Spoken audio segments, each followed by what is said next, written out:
ओम नमो भगवते वासुदेवाय। स्वागत है आप सभी का हमारे चैनल पर। आज के इस वीडियो में आप सुनेंगे ज्येष्ठ मास के कृष्ण पक्ष की एकादशी अपरा या अचला एकादशी व्रत की कथा।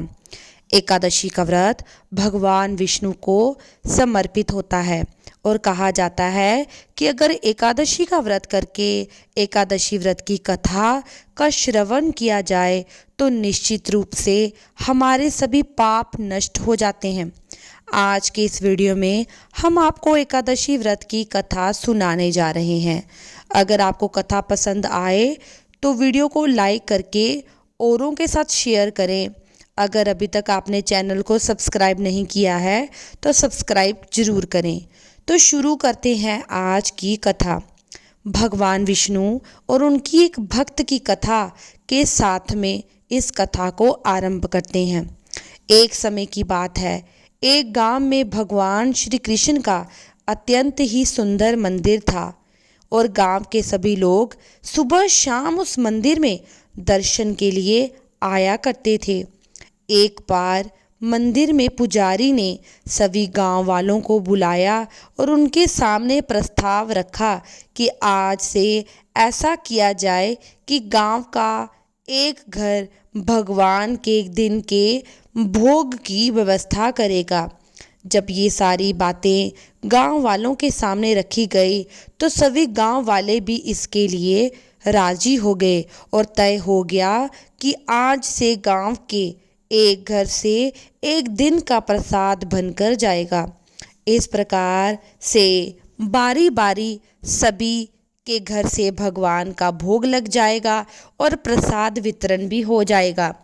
इस प्रकार की जब घोषणा करा दी गई तो अगले दिन से ऐसा ही हुआ। गांव के घर से पूरे गांव वालों के लिए प्रसाद आता, भगवान को भोग लगता, फिर वही प्रसाद गांव वालों में बांट दिया जाता। इसी प्रकार से चल रहा था। उसी गांव में एक गरीब ब्राह्मण भी रहता था। वह ब्राह्मण भिक्षा मांगकर अपने परिवार का पालन पोषण करता था। धीरे धीरे समय व्यतीत हुआ और उस ब्राह्मण की बारी आई भगवान को भोग लगाने की। अब क्योंकि नियम था, भोग तो बनाना ही था। अब ब्राह्मण को चिंता इस बात की हो गई कि खुद के पास तो खाने के लिए कुछ नहीं है, गांव वालों के लिए भोग वितरण की इतनी सामग्री कहाँ से लाएगा और भगवान को भोग लगाए और पूरे गांव में बांटा जाए। अब ब्राह्मण की नींद उड़ गई। रात्रि में जब ब्राह्मण की पत्नी ने देखा कि उसका पति बड़ी चिंता में है तो उसने पूछा, स्वामी क्या बात है, आज आप कुछ चिंतित दिखाई दे रहे हैं। तब ब्राह्मण कहने लगा, कल हमारे घर से भोग बनकर जाएगा और भगवान को भोग लगाकर गांव वालों में वितरित किया जाएगा। बस इसी बात की चिंता है मुझे। इतना सारा भोग की सामग्री और भोग मैं कहाँ से लेकर आऊँगा, इसी बात की चिंता मुझे खाए जा रही है। तब ब्राह्मण की पत्नी ने समझाया कि देखिए, चिंता करने से कुछ नहीं होगा। आप अभी मंदिर के पुजारी के पास जाइए और अपनी सारी समस्या पुजारी को बता दीजिए। पुजारी जी ही इस बात का कोई हल निकालेंगे। ब्राह्मण को अपनी पत्नी की बात सही लगी और वे उसी समय जाकर मंदिर के पुजारी से मिला। मंदिर के पुजारी से कहने लगा, महाराज मेरी चिंता इस बात से है, कल मेरे घर का नंबर है, मैं भगवान के लिए भोग बनाऊं और गांव वालों में वितरित करवाऊं। लेकिन महाराज आप तो जानते हैं मेरी स्थिति ठीक नहीं है, मेरे खुद के खाने के लाले पड़े हैं, तो मैं इतना भोग कहाँ से बनाऊंगा। तब पुजारी जी ने ब्राह्मण देवता से पूछा कि क्या तुम सचमुच भगवान का प्रसाद बनाना चाहते हो और भोग लगाना चाहते हो। तो ब्राह्मण देवता कहने लगे कि मेरी बड़ी इच्छा है, मैं भगवान के लिए प्रसाद बनाऊं और वितरित करूं, लेकिन मैं पैसे से परेशान हूं, आर्थिक तंगी है, इसे नहीं कर सकता। तब पुजारी जी ने उस ब्राह्मण देवता को एक उपाय बताया और कहा, देखो पूजा 3 प्रकार की होती है, छोटी, बड़ी, मंजोली। इसलिए तुम अगर पैसे से कमजोर हो तो तुम मानसिक पूजा।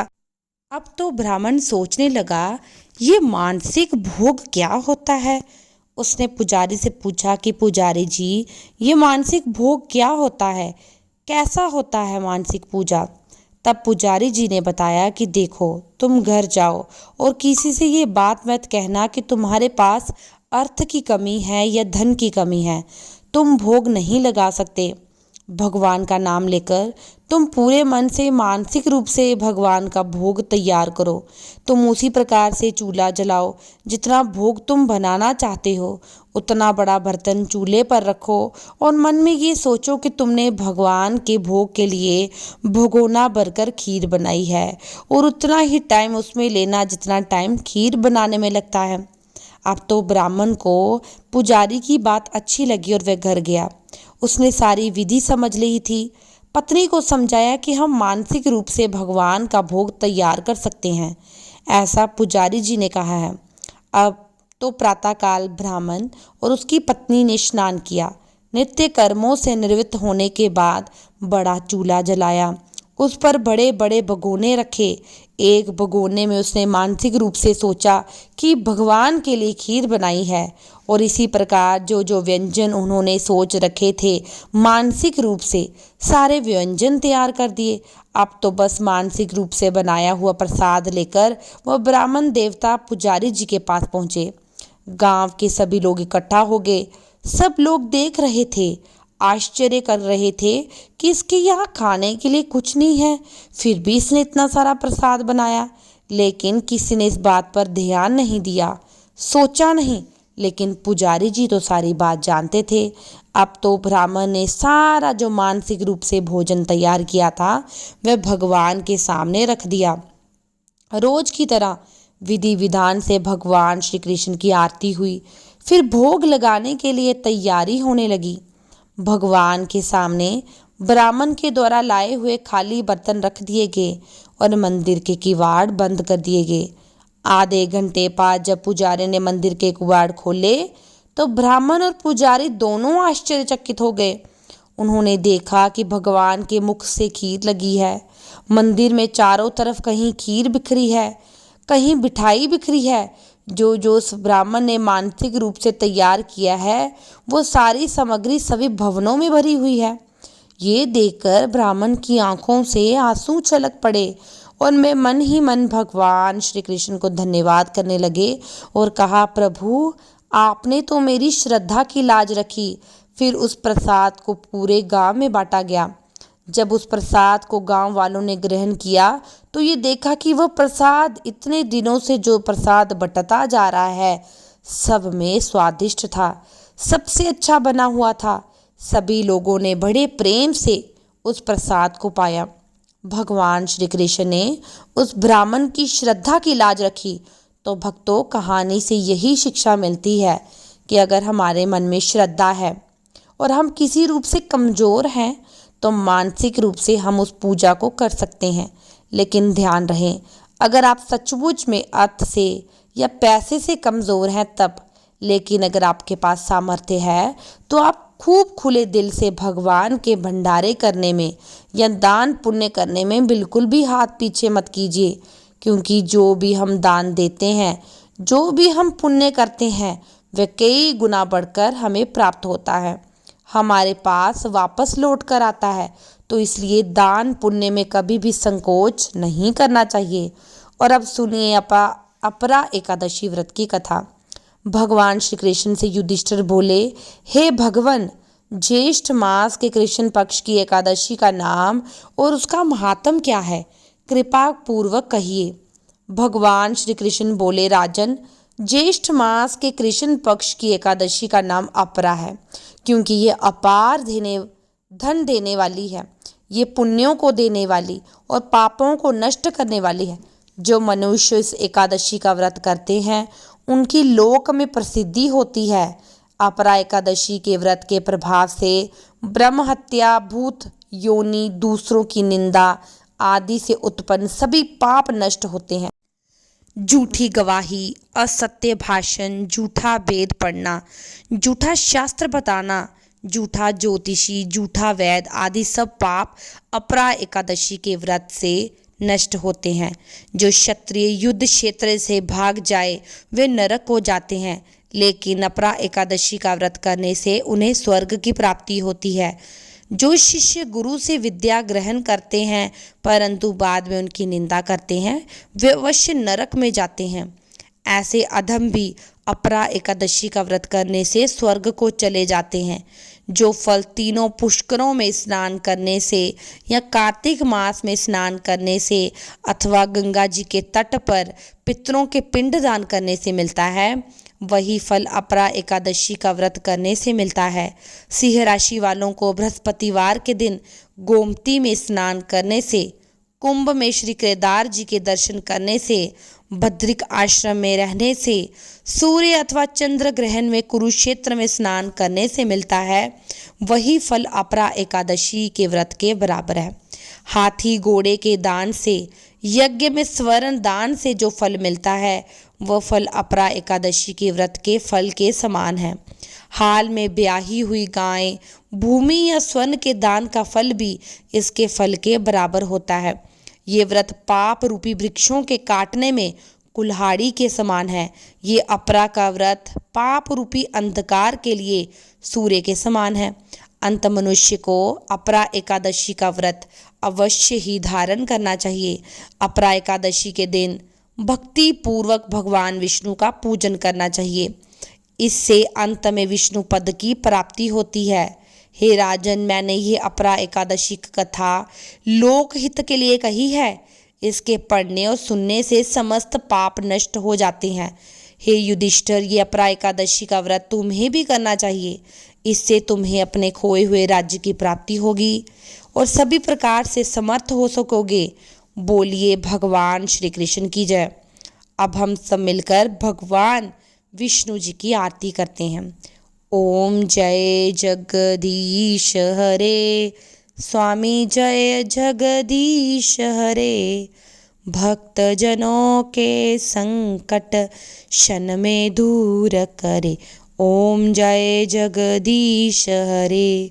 जो ध्यावे फल पावे, दुख बिन से मन का, सुख संपत्ति घर आवे, कष्ट मिटे तन का।